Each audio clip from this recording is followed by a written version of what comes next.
Rich people avoid buying these 13 things that the middle class and the poor keep wasting money on. Number 1. Buying the most house the bank approves. The first and biggest mistake wears the most respectable suit of all. Your home, specifically buying the most house the bank says you can afford. That approval number quietly becomes the target because a bigger house feels like a rival. It feels like success. It feels like the responsible adult move. But the bank's approval is not a recommendation. It's the maximum you can survive, not the amount you should spend. And the gap between those two numbers is where wealth quietly disappears.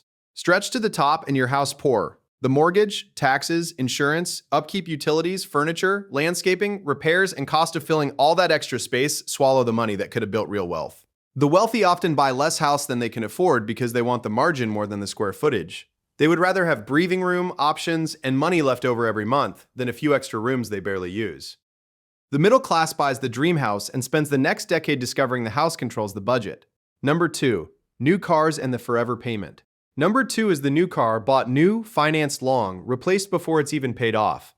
And it feels responsible because the justification is safety. You tell yourself the new car is reliable, the warranty matters, the kids will be safer, you won't have to worry about repairs. And some of that may be true, but a new car loses a huge share of its value in the first few years, some of it the instant you drive off the lot, whether you drive it or not. Meanwhile, the average payment now runs many hundreds of dollars a month, on loans stretched past 6 and 7 years just to make the payment feel survivable. Leasing is often the deepest hole because you fund the steepest part of the car's decline and own nothing at the end. The wealthy, including people who could pay cash for almost anything, overwhelmingly buy used and keep the car for a long time. They let the first owner take the biggest loss. They buy after the steepest depreciation has already happened. And then they drive the car for a decade. The middle class keeps chasing the new car feeling. The wealthy keep the money. Number 3, designer logos as a status signal. Number 3 is paying a premium for a label specifically so other people can see it. This is one of the clearest examples of money leaving your life for almost nothing in return. You're often not paying for a meaningfully better product. You're paying for the broadcast. A large share of a status item's price isn't materials or craftsmanship. It's the logo and what that logo has been trained to signal. You're buying a message aimed at strangers, and it costs you a piece of the very wealth that would have made the message true. The genuinely wealthy tend to be oddly indifferent to visible logos because they have nothing to prove to the room. They may buy quality, they may buy excellent things, but they usually don't need the brand stamped across the front where everyone can read it. The louder the label, on average, the more someone is often financing an image rather than revealing a fortune. The wealthy buy the thing.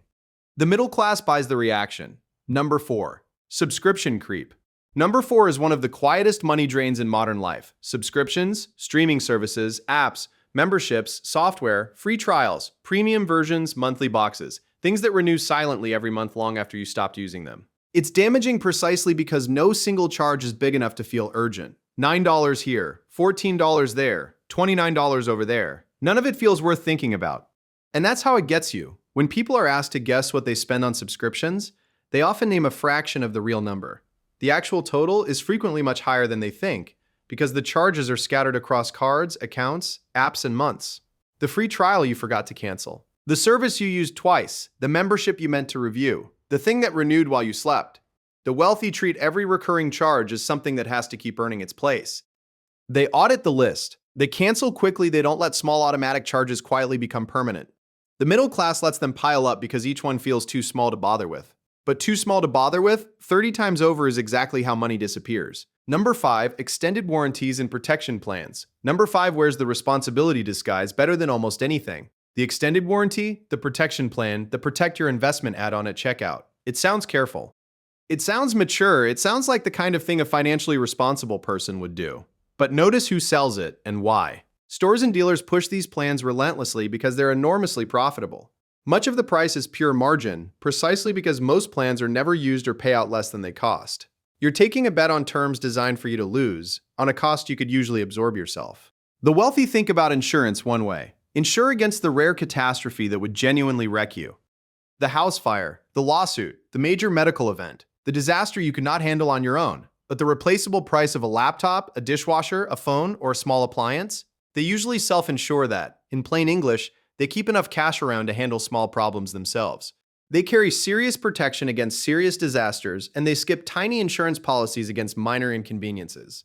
Over a lifetime, that wins. Decline the plan, keep the money, handle the small stuff yourself. Number 6. The upgrade reflex. Number 6 isn't one purchase, it's a reflex. Always upgrading. The newest phone every year, the bigger screen, the premium tier, the newer car, the nicer appliance, the better seat, the latest version of something that still worked perfectly fine yesterday. And it is usually justified by two of the most expensive words in personal finance: I deserve it. And you do deserve nice things. That's not the issue. The issue is that the upgrade reflex never ends, because it was never really about the thing. It was about the small lift of the new, and that lift always fades, so you reach for the next upgrade to feel it again, and the cost compounds in the background forever. The wealthy run the old phone until it dies. They keep things until they wear out.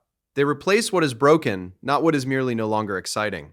They aren't chasing the lift, so they aren't paying for it on a loop. The upgrade habit feels like rewarding yourself, but very often it's a recurring fee to never feel satisfied. We're nearly halfway, but before number 7, if this is landing, if you're starting to recognize one or two of these in your own life, that's the point of these money breakdowns, the real mechanics underneath your money instead of the highlight reel. Now, number 7 works against you harder than anything else here. Number 7, carrying a credit card balance. Number 7 is so normalized that many people don't even register it as a financial emergency. Carrying a credit card balance and paying interest month after month. This is one of the most expensive habits on the list. The average rate on cards actually charging interest now sits around 20% or more, on balances that often run into the thousands. Sit with what that means. You pay for the thing you bought. Then you pay the bank a brutal annual fee on top, for the privilege of not having had the money at the time. And a few $1,000s at that rate, paid at the minimum, can take most of a decade to clear and cost thousands more than the original purchases. The wealthy use credit cards constantly, but as a tool, paid in full every month. Rewards collected, interest never touched. To them, interest is something you earn, never something you pay. The middle class often treats credit card interest like a normal part of life. The wealthy treat it like a red emergency light. Number 8, bank and overdraft fees. Number 8 buys you nothing at all. Not a product, not a meal, not a moment of convenience. It just disappears. Overdrafts, out-of-network ATM charges, maintenance fees, minimum balance penalties. Nationally, these fees add up to a staggering sum, with a single overdraft often running tens of dollars, frequently for being short by only a little. This expense survives because of friction, the vague sense that switching banks is a hassle, that this is just how banking works, that it's not worth the afternoon to fix. The wealthy treat that friction as the enemy. They keep their money where it isn't nibbled away. They keep a buffer so they don't overdraft. They would never let a recurring fee survive just because stopping it was mildly annoying. An afternoon of paperwork that ends a lifetime of fees is one of the highest hourly rates you'll ever earn. Number 9, get-rich-quick speculation. Number 9 disguises itself as the opposite of waste. It looks like building wealth. The hot tip, the hype-driven trade, the thing everyone's suddenly piling into, the promise of turning a little into a lot fast. It feels responsible because it feels like investing, it's gambling in a suit. And it drains people steadily while making them feel sophisticated. The wealthy are almost boringly allergic to this. They know real wealth is built slowly, through patient ownership of sensible things held for years. And they know anything promising to skip the slow part is usually a way to lose the money you would have grown by simply waiting. The middle-class instinct is to swing for the fences. The wealthy already know the fences were never the point. The slow, dull base hits were. Number 10, cheap things that break. Number 10 flips the list, because here the waste is being too cheap, buying the cheapest version of things meant to last. It seems frugal, and it is often the opposite. Cheap boots that wear out in a season, replaced again and again, cost far more over the years than one good pair that lasts a decade. And you had cold, wet feet the whole time. The same runs through disposable furniture, the flimsy tool that fails, the fast fashion that disintegrates, the lowest bid repair that has to be repaired again. The cheap option isn't cheaper. It's more expensive, paid in installments of replacement, plus the frustration of using something that barely works the whole time you own it. The wealthy buy fewer things, of higher quality, and keep them for years. That can look like spending more at the register, but it is often dramatically less over a lifetime. The lesson was never always buy cheap. It's stop wasting money on things you'll just have to replace, so you can afford the few things worth keeping. Number 11, whole life insurance sold as an investment. Number 11 arrives in a suit, calling itself sophisticated. Cash value life insurance, whole life, universal life. Pitched not as protection, but as a clever way to invest. The trouble is the bundle. These products staple insurance to an investment piece that tends to carry steep fees and fat commissions, while the returns are often underwhelming next to far simpler options. They're complicated by design, which makes the cost hard to see and the pitch easy to believe. And the thing feels responsible because it's complex, and someone in a suit recommended it. But complexity usually isn't sophistication. It's where the fees hide. Financially sophisticated people tend to keep the two jobs separate. Cheap, simple protection on one side, simple, low-cost investing on the other, where they can see exactly what it earns and costs. The middle class pays a premium for a complicated thing that feels smart. The wealthy choose the boring, transparent thing that works. Number 12. High investment fees. Number 12 is invisible to almost everyone paying it, and over a lifetime, it can cost more than almost anything else on this list. High fees on your investments. It feels responsible to have a guy, to let a professional handle it, to own something that sounds polished and managed and serious. But many products carry annual fees that sound trivially small and are anything but. Here's what stops people cold. A fee of 1 or 2% a year doesn't cost 1 or 2% of your money. Because it's charged every year in compounds, it can quietly devour something like a quarter to a third of everything your investments would have earned over a few decades. A low-cost index fund might charge a tiny fraction of that. Same market, same money. One version hands a huge piece of your future to the fee, the other keeps it. This cost rarely feels painful in a single year, which is exactly why it does so much damage over a lifetime. The wealthy are fanatical about fees because it's the one part of investing they can almost completely control. Number 13. Money sitting idle. Number 13 is the strangest because it isn't something you buy at all. It's money left sitting completely still. We're taught that cash in a checking account is the safe, responsible place for money, and an emergency buffer absolutely belongs there. But beyond that buffer, large amounts of idle cash aren't safe in the way people think. They are quietly shrinking because inflation eats their value a little more every year while they earn almost nothing. The balance looks untouched. The number looks fine, but its real buying power keeps falling. The wealthy almost never let serious money sit still. Beyond their emergency buffer, they keep it working. Invested, owned, growing. The middle class instinct is that doing nothing is the cautious choice. But playing it safe by letting too much money sit idle is one of the quietest, most expensive mistakes there is. And this is the perfect place to step back and see the whole list clearly. Because the 13 were never 13 separate problems. They were the same pattern, 13 times. Everyone felt responsible, sensible, smart, or normal. And everyone quietly pulled money away from the future you were trying to build. None of them feels like obvious luxury. That's why they work. The wealthy don't avoid these because they do the harder thing every single day. They avoid them because they put the category on their no list and never touched it again. Now put a number on the damage. Add up what these 13 quietly cost a typical household, and you can easily reach around $900 a month. Sent to work instead, at a long-run average of about 7% after inflation, that's roughly $150,000 in 10 years, and well over $1 million across a working life. Let that number settle. These ordinary, responsible-looking expenses are not costing people a few dollars. They can cost a 7-figure fortune, paid in tiny invisible bites that never once felt like waste. And the difference between the person who keeps that fortune and the person who loses it usually isn't income. It's a no list. Now take two people with the same job, same salary, same starting point. From the outside, for 15 years, you might not notice much difference between them. The first does everything the rulebook calls responsible. Stretches for the bigger house, buys new cars for reliability, adds warranties for peace of mind, upgrades the phone every year, lets the subscriptions pile up, carries a modest balance, keeps savings sitting safely still. Every choice feels careful. Every purchase has a reason. And from the outside, life looks good. Maybe even better than average.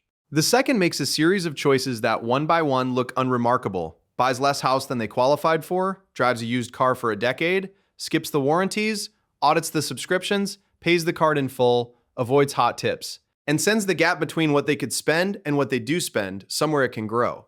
For 15 years, nobody points at the second person and thinks anything special.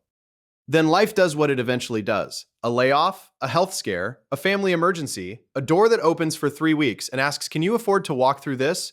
And in that moment, the two lives finally show what was underneath the surface. The first, after years of normal-looking expenses, has very little saved. A stack of obligations that don't pause, and no choice but to take whatever comes fast, on someone else's terms. The second has quiet, real options.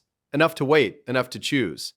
Enough to handle the storm. Same salary, same years, same starting line. The only difference was a no list, and what one person refused to keep buying. So here's the whole idea and one thing you can do this afternoon. You don't need to win 13 willpower battles. You need to do two things. First, write your no list. Look back over these 13, pick the ones that hit closest to home, and decide, not I'll try to resist, but I simply don't do this anymore. Put the category on the list and the in-the-moment battle disappears, because the decision is already made.